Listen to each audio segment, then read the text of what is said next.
తెంపుతున్నా. చూడండి ఫ్రెండ్స్, ఈ టమాటాలు కూడా రెడ్గా అయిపోయినాయి.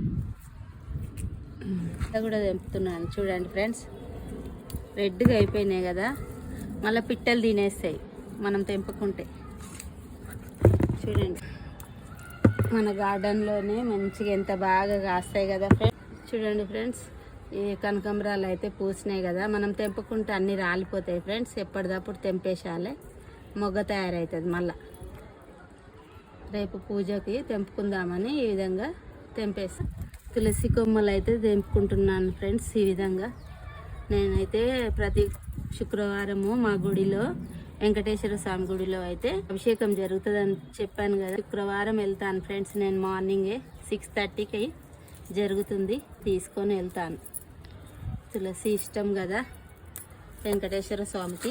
ఫ్రెండ్స్, ఈ తొట్టిలో ఉన్నది ఇలా తెంపినా కానీ మనకు మళ్ళీ మంచిగా గుబూరుగా అయిపోతుంది ఇలా తెంపేస్తే కూడా తులసి. చూడండి ఫ్రెండ్స్, ఇది రీపాటింగ్ చేసినాక చాలా బాగా వస్తున్నాయి ఫ్రెండ్స్. ఈ విధంగా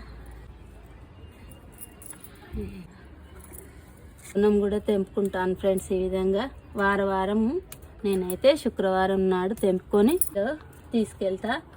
మళ్ళీ మా ఇంట్లో పూజకు కూడా వాడతాను ఫ్రెండ్స్. ఈ విధంగా దవనము రీపాటింగ్ చేశాను కదా, మంచిగా గ్రో అవుతుంది.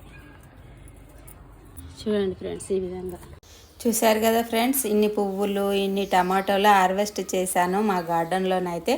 ఈ వీడియో నచ్చినట్లయితే లైక్ ఇవ్వండి, షేర్ చేయండి, సబ్స్క్రైబ్ చేసుకోండి.